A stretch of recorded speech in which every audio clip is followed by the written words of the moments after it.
ఇక 2కు 2 అన్నారు పవన్ కళ్యాణ్. మీరు అరకు మండపేట ప్రకటిస్తే మేము రాజానగరం రాజోలు ప్రకటిస్తూ ఉన్నారు. సీన్ కట్ చేస్తే 118 అభ్యర్థుల్లో 94 టీడీపీ, 24 జనసేన. సో దీని మీద అసంతృప్తి వ్యక్తమవుతోంది సార్. జనసేన వాళ్ళు చాలామంది ఆస్పిరెంట్స్ ఉన్నారు కాబట్టి ఆల్రెడీ హామీ ఇచ్చిన వాళ్ళకు కూడా ఆయన లిస్టులో పెట్టలేదు అని చెప్పేసి. సో ఒక కొత్త లాజిక్ చెప్పారు సార్ పవన్ కళ్యాణ్. 24 స్థానాలు మాత్రమే కాదు, మనకి 3 పార్లమెంట్ స్థానాలు ఇచ్చారు కాబట్టి ఆ 3 పార్లమెంట్ స్థానాల పరిధిలో ఉన్న అసెంబ్లీలు కూడా మనం పోటీ చేస్తున్నట్టే లెక్క అని చెప్పి ఒక కొత్త లెక్క చెప్పారు సార్. ఒకసారి విందాం ఆ లెక్క ఏంటో. 24 స్థానాలు 3 పార్లమెంట్లు ఫిక్స్ అయిపోయాం. అలాగే 24 స్థానాలు కనిపిస్తున్నాయి, కానీ జనసేనకి మనం చూడాల్సింది 3 పార్లమెంట్లో ఇంకొక అదనంగా ఇంకొక 18 నుంచి 20 దాకా స్థానాలు అధికంగా యాడ్ అవుతాయి. సో దాదాపు ఒకలా చూస్తే జనసేన అందరూ అనుకున్నట్టుగా ఒక 40 స్థానాల్లో పోటీ చేస్తున్నట్టు లెక్క 3 పార్లమెంట్తో కలుపుకొని. 24 స్థానాలు 3 పార్లమెంట్లు ఫిక్స్ అయిపోయాయి. సినిమా డైలాగ్ ఉంది, నా లెక్కకు తిక్కుంటుంది అని. ఎవరి సినిమా గుర్తులేదు, పవన్ కళ్యాణ్ సినిమానే కదా. పవన్ కళ్యాణ్ సినిమా నాకైతే ఈ లెక్కలో ఏమి కనబడతలేదు. సో ఇప్పుడు ఆయన పోటీ చేస్తున్న 24 అసెంబ్లీ సీట్లు కూడా ఈ 3 పార్లమెంట్ సీట్లలో కొన్ని ఉంటాయి కదా. కొన్ని ఉంటాయి, ఉండకుండా ఎలా ఉంటాయి? ఇప్పుడు ఎన్ని ఉంటాయో నేను లెక్కలు తీయలేదు, కానీ ఆ 3 లోక్సభ సీట్ల పరిధిలో ఉన్న అసెంబ్లీ సెగ్మెంట్లు 24 కూడా ఉంటాయి. సో అలా అన్నప్పుడు ఈ 24 అసెంబ్లీ సెగ్మెంట్లు కూడా ఏవో ఒక పార్లమెంట్ సెగ్మెంట్లు ఉంటాయి. అలాంటప్పుడు మరి 3 పార్లమెంట్ పోటీ చేస్తాడు కదా, 5ో 6ో పార్లమెంట్ పోటీ చేస్తాడు అవుతుందా? సో ఆ లెక్కకి ఈ లెక్కకి ఏవి సంబంధము? అసెంబ్లీ సెగ్మెంట్లే, పార్లమెంట్ సెగ్మెంట్లు 24 40 చేస్తానికి, అంటే టీడీపీ ఇచ్చినవి 24, పవన్ కళ్యాణ్ దాన్ని 40 చేశాడు. ఆ 40 చేస్తానికి అనుసరించిన వింత ఫార్ములా ఇది.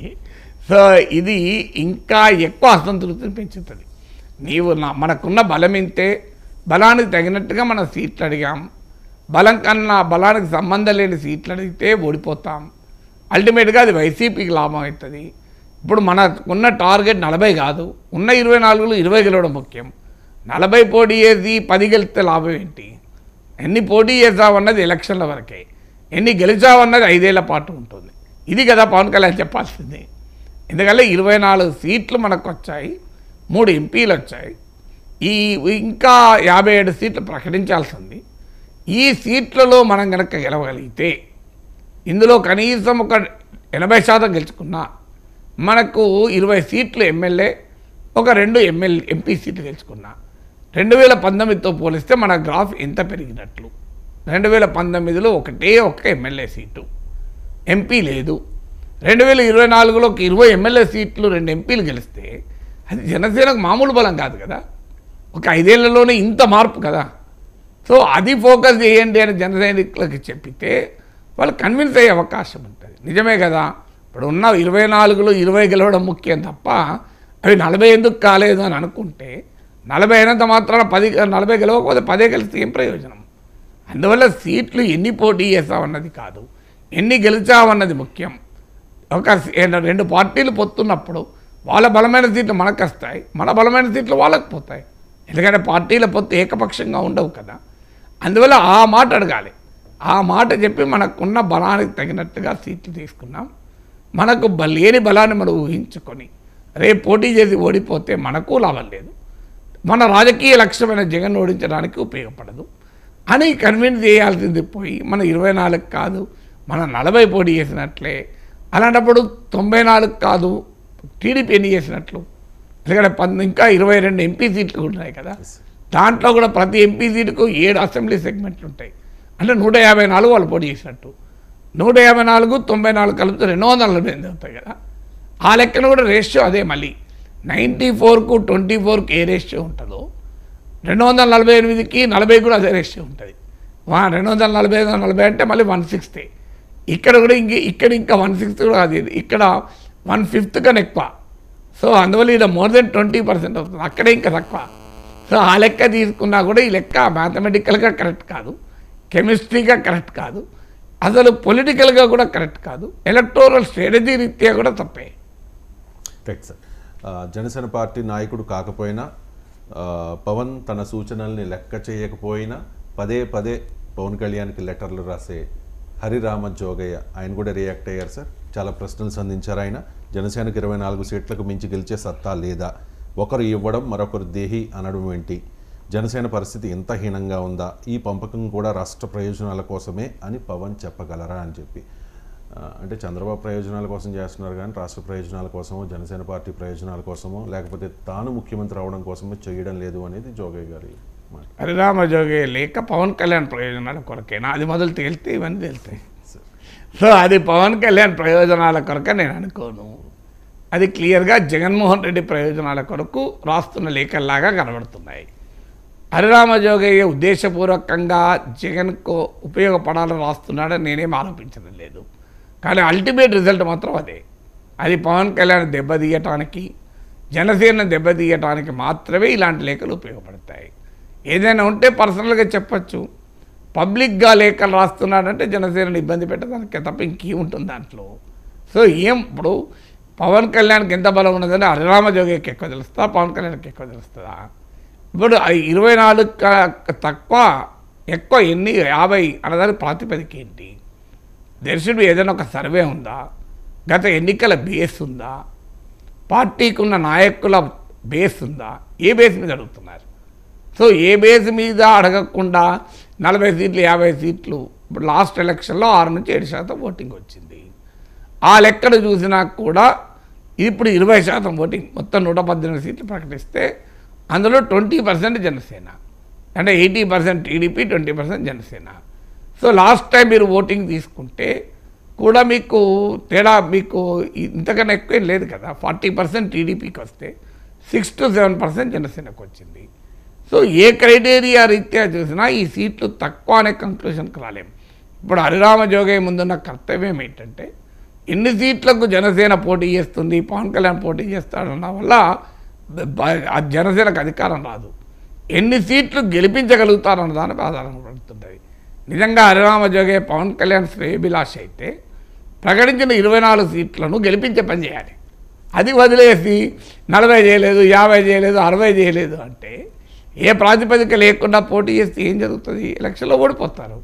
మనకి ఇదివరకు అనేక ఉదాహరణలు ఉన్నాయి. బీహార్ ఉదాహరణ ఉంది. బీహార్లో కాంగ్రెస్ పార్టీ ఇలాగే ఆర్జేడీ నుంచి ఎక్కువ సీట్లు తీసుకొని పోటీ చేసింది. ఆ మహాగఠబంధన్ అధికారంలోకి రాకపోవడానికి కారణమే కాంగ్రెస్ ఓటమి. ఎందుకంటే Congress strike rate is the poorest.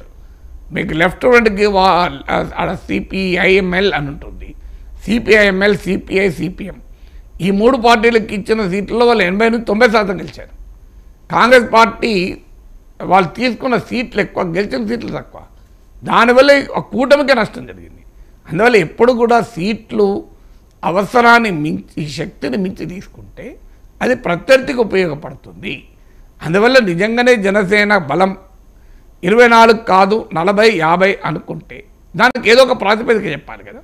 మీరు అంచనా ఎక్కడికి వెళ్ళి వస్తున్నారు? అంచనా ఏ బేస్ అంచనా వస్తున్నారు? ఒక అంచనా ఏంటంటే కాపులో 30-40 సీట్లు ఉంటారని. కాపులు జనసేన తప్ప వేరే పార్టీ లేరా?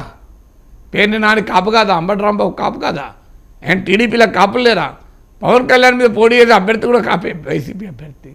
కాపులందరూ ఏదో గంపగుత్తగా పవన్ కళ్యాణ్ దగ్గర ఉన్నట్లు, జనసేనలో ఉన్నట్టు భ్రమపడితే అదే నిజమైతే పవన్ కళ్యాణ్ ఎందుకు వెళ్ళలేదు గాజువాకలో, భీమవరంలో? అక్కడ కాపులు లేరా? నాకు తెలిసినంత వరకు గాజువాక, భీమవరంలో హైయెస్ట్ నెంబర్ ఆఫ్ ఓటర్స్ ఉన్నది కాపులే. మరి అక్కడ ఎందుకు ఓడిపోయాడు పవన్ కళ్యాణ్? కాపులున్న చోటు ఎందుకు ఓడిపోయాడు? కాపులంతా ఓటేస్తే గెలవడారు పవన్ కళ్యాణ్. పవన్ కాపుల జనాభా ఎంత? లాస్ట్ టైం జనసేనకు వచ్చిన ఓట్లు ఎంత? లెక్కలు తీయండి. కాపుల జనాభాకు లాస్ట్ టైం జనసేనకు వచ్చిన ఓట్లు సేమ్ ఉన్నాయా? మరి ఎందుకు మాట? కాపులంతా ఏదో జనసేన దగ్గరే ఉన్నట్లు, పవన్ కళ్యాణ్ దగ్గరే ఉన్నట్లు, కాపుల పార్టీ జనసేన అయినట్లు. ఏం తెనాల్లో కాపులు లేడా? నాదెల్ల మనోహర్ ఎందుకు పోటీ చేస్తాడు? అక్కడ కాపే లేడా? ఆడ వేరే కులాలకు జనసేన టికెట్లు ఇస్తలేదా? సో అక్కడ మరి కాపులు లేరా? సో అది విచిత్రమైన ఆర్గ్యుమెంట్ కదా. అలా అంటే జనసేన అభ్యర్థులంతా కాపులేనా? వేరే కులాల వాళ్ళ అభ్యర్థులే లేరా? దీనికి ఆన్సర్ ఉండాలి కదా. సో మరి ఇప్పుడు తెనాలో కాపు అడుగుతాడు, మన నాదెల్ల మనోహర్కి ఎందుకు ఇస్తా, నాకు ఇవ్వండి, నేను కాపును కదా అంటాడు. ఆన్సర్ ఏమైనా ఉంటుందా? సో అందువల్ల లాజిక్ బేసిస్ ఉండాలి. పవన్ కళ్యాణ్ బలం ఎంతో ఆయనకు అంచనా ఉంది. ఆ అంచనాకు అనుగుణంగా ఆయన సీట్లు అడుగుతాడు. పవన్ కళ్యాణ్ శ్రేయోభిలాషులు ఎవరైనా ఉంటే ఎన్ని సీట్లు అనే చర్చ కన్నా ఇచ్చిన సీట్లలో ఆ పార్టీని గెలిపించే ప్రయత్నం చేయండి. అది చేయకుండా రోజు పొద్దున్న లేస్తే లేఖలు రాసుకుంటూ నువ్వు తక్కువ సీట్లకు ఒప్పుకున్నావు, నువ్వు చంద్రబాబు నాయుడుకు అనుకూలంగా ఒప్పుకున్నావు. పవన్ కళ్యాణ్ కనీసం ఎమ్మెల్యేగా గెలిపించే నాయకులు వ్యక్తులు ఇలా మాట్లాడితే ఏం లాభం అండి? దానివల్ల ఆయన ఒక ఎమ్మెల్యేగా గెలిపించుకోలేకపోయారు కదా. ఇంతమంది మొత్తం ఆంధ్రప్రదేశ్లో కాపులు తక్కువ మంది ఉంటారు, కాపు నేతలు. వీళ్ళందరూ పోయి ఆడ తిష్ట వేసి పవన్ కళ్యాణ్ భీమవరం నుంచి గెలిపించి ఉంటే ఇవాళ ఇలా ఉండేది కదా రాజకీయం. వీళ్ళు ఎవరైనా వెళ్ళారా పవన్ కళ్యాణ్కి మద్దతుగా? కాపు నేతలు అందరూ పోయి ప్రచారం చేశారు, నాకు గుర్తున్న వరకైతే లేదు. మరి ఎందుకు మాట్లాడితే ఎట్లా మరి? Right sir. కానీ ఈ లెక్క చూసిన తర్వాత 118లో 24 జనసేనకి, 94 తెలుగుదేశం పార్టీకి, ఇంకా మిగిలిన 57లో జనసేనకి ఏదైనా వస్తుందా అంటే చంద్రబాబు నాయుడు గారు స్టార్టింగ్లోనే క్లియర్గా చెప్పేశారు సార్. 175 నియోజకవర్గాల్లో 24 మాత్రమే జనసేనకి అని చెప్పేసి. అంటే ఒకరి అవసరం ఒకరికి ఉన్నప్పుడు, ఇప్పుడు జనసేన పార్టీ మద్దతు లేకుండా తెలుగుదేశం పార్టీ అధికారంలోకి వస్తుందని ధీమా ఆ పార్టీ నాయకుల్లో కూడా లేనప్పుడు మరి అంత తక్కువగా ఇవ్వడాన్ని కొంతమంది జీర్ణించుకోలేకపోతూ ఉన్నారు సార్. అండ్ ఎందుకు పవన్ కళ్యాణ్ డిమాండ్ చేయలేకపోయారు అని చెప్పి కొంతమంది నిలదీస్తున్నారు కూడా. నిలదీసే వాళ్ళు ఎవరు? పవన్ కళ్యాణ్ శ్రేయోభిలాషులు కాదు. నిలదీసే వాళ్ళు గతంలో భీమవరంకి వెళ్ళి ప్రచారం చేశారా? చెప్పండి నాకు అది. ఈ నిలదీస్తున్న వాళ్ళు ఎవరైనా భీమవరంలో పవన్ కళ్యాణ్ గెలుపుకు పనిచేశారా? ఇక్కడ ఈ ఒక్క క్వశ్చన్కి ఆన్సర్ వస్తే అయిపోతుంది కదా. సో ఫండమెంటల్ పాయింట్ ఏంటంటే నిజమే టీడీపీ అవసరము, టీడీపీకి జనసేన అవసరం ఉన్నమాట నిజం. ఆ అవసరము వల్ల ఎక్కువ బార్గెన్ చేసుకునే అవకాశం ఉంటుంది, కానీ అది after election, not before election. ఎందుకంటే బిఫోర్ ఎలక్షన్లో గెలవాలి కదా. ఇప్పుడు ఎక్కువ సీట్లు జనసేనకి ఇస్తారు, గెలవకపోతే అల్టిమేట్గా గెలవడం ప్రాతిపదిక అవుతుంది. ఆ పార్టీకి అక్కడ బలం లేకపోతే నీకు జనసేన అవసరం ఉంది కదా, పవన్ కళ్యాణ్ కష్టకాలంలో టీడీపీకి సహకరించాడు కదా, జనసేన మద్దతు ఉండకపోతే టీడీపీ ఈ సిచ్యువేషన్కి వచ్చేది కాదు కదా. ఇవన్నీ నిజం. ఈ ప్రాతిపదిక మీద బలం లేని దగ్గర సీట్లు ఇచ్చారనుకోండి, ఎన్నికల్లో గెలుస్తారా? ఇప్పుడు యూపీఏ 1 ప్రభుత్వం ఉంది 2004లో. యూపీఏ 1 ప్రభుత్వం అధికారంలోకి రావడానికి వామపక్షాల మద్దతే కీలకం అని చెప్పి వామపక్షాలకు ఉత్తరప్రదేశ్లో 10 సీట్లు కాంగ్రెస్ ఇచ్చిందనుకోండి, లేదు ఆంధ్రప్రదేశ్లో ఉమ్మడి ఆంధ్రప్రదేశ్ ఆ రోజు ఒక 15 ఎంపీ సీట్లు ఇచ్చిందనుకోండి, కమ్యూనిస్టులు గెలుస్తారా 15 ఎంపీ సీట్లు? సో కాంగ్రెస్ పార్టీ 15 ఎంపీ సీట్లు ఇచ్చి మీరు మీ వల్లనే మేము అధికారం కేంద్రంలో ప్రభుత్వంలో ఉన్నాం, మీరు లేకపోతే ప్రభుత్వం లేగలుగా మీరు 15 సీట్లు పోటీ చేయండి అంటే ఎలక్షన్లకు వెళ్తారా అండి? సో అందువల్ల ఎలక్షన్లకు వచ్చే వరకు విన్నబిలిటీ ఫ్యాక్టర్ అవుతుంది, అవసరాలు అనేది ఆ ఫ్యాక్టర్ కాదు. ఓ పార్టీ అవసరం ఓ పార్టీకి ఉండవచ్చు, కానీ అల్టిమేట్గా గెలవగలిగే స్ట్రెంత్ ఆ పార్టీ ఏ పార్టీ అభ్యర్థికి ఉంది, ఏ పార్టీ అభ్యర్థి పోటీ చేస్తే అక్కడ గెలిచే అవకాశం ఉంటుంది. ఇది ప్రాతిపదికగా మాత్రమే ఎన్నికల సర్దుబాటు ఉంటుంది. ఎన్నికల సర్దుబాటుకు వేరే ప్రాతిపదికలు ఉండవు, నీ అవసరం ఎంత ఉంది లేదని.